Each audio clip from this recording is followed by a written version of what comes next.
International business model in Indonesia. Introduction. The economic subject of international business is usually either a single joint stock company or the system of the parent and subsidiary, dependent, joint stock companies. The product is a web-based travel aggregator and the country is Indonesia. The proposal is to implement international business strategies adjusted for the country of interest alongside two pricing strategies. All elements of the international structure of the corporation function as a unique mechanism in accordance with its global strategy aimed at obtaining maximum profit from the functioning of the complex of enterprises being merged as a whole and not each of them individually.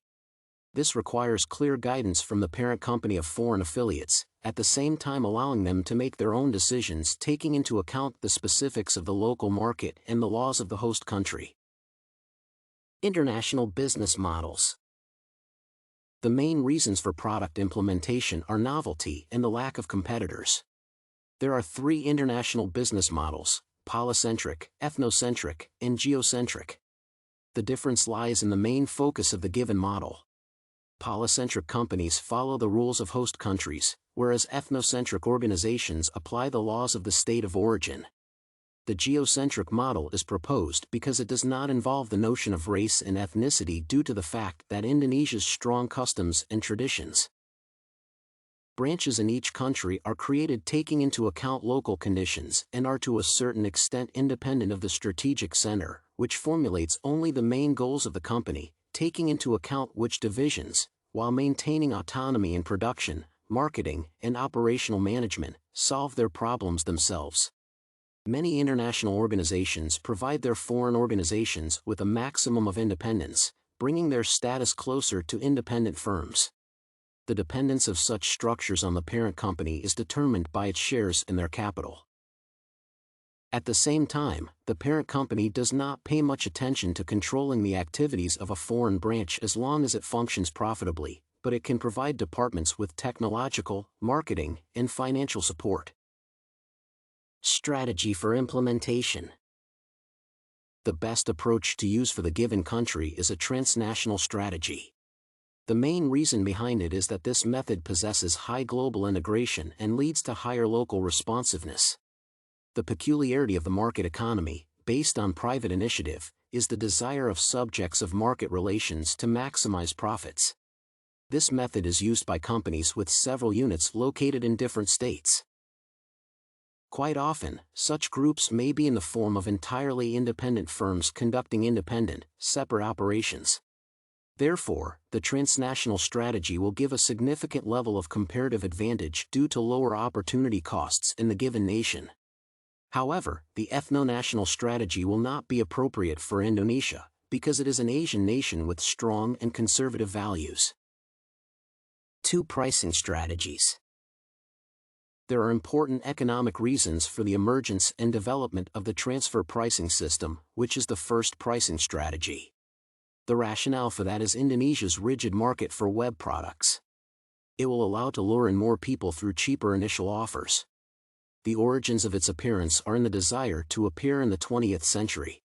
Transnational companies transfer financial resources from foreign affiliates to the metropolis.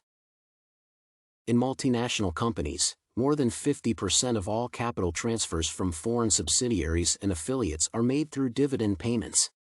The dividend transfer is the simplest, but with government restrictions in the form of establishing the upper limit of the dividends being transferred efficiently. The task is to consider the various international strategies of the company, which are used to form competitive advantages in global markets. The second pricing strategy will adjust according to the multinational concept, which dictates the pricing by balancing the local and international markets. The average pricing will cover both middle class and lower class of Indonesian people who are not wealthy. This approach becomes an attractive competitive method as consumer demands and preferences become diverse and can no longer be satisfied with standard products. The modern economic environment is characterized by globalization processes and the increasing complexity of competitive conditions. The most pressing issue of the formation of a competitive strategy of the organization's behavior becomes in the course of making a decision on the organization's entry into the foreign market. The international economic environment determines the need to study and take into account these factors: the mission and goals of the company, the competitive environment, geopolitical conditions, company size, and industry. There are two concepts of international marketing: global and multinational. The universal concept of international marketing is based on offering standard products that are moderately adapted to local conditions if necessary. Strategic adjustments. The multinational concept is associated with the creation of an organization in other countries independently operating subsidiaries employing specific strategic approaches adapted to local cultural, economic, political conditions, tastes, and preferences of customers.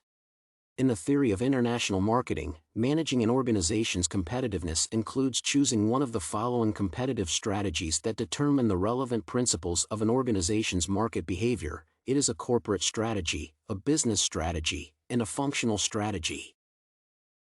Corporate strategy, portfolio strategy, determines the range of all activities of the company. There are three types of corporate strategy that a company may pursue: a strategy for targeting one line of business, a plan for related diversification, and a strategy for unrelated diversification. All the strategies will allow the company to operate without a joint venture or strategic alliances. The main reason is that the company with correct pricing and implementation will outperform rivals, therefore, it will not lose the market share to partnerships.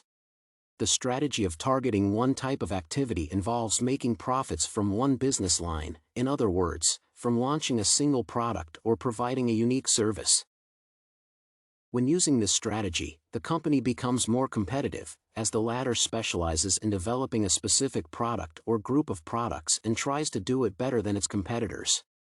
While the corporate strategy affects the company's activities as a whole, the business strategy covers the work of individual business areas, subsidiaries, and divisions that make up the company.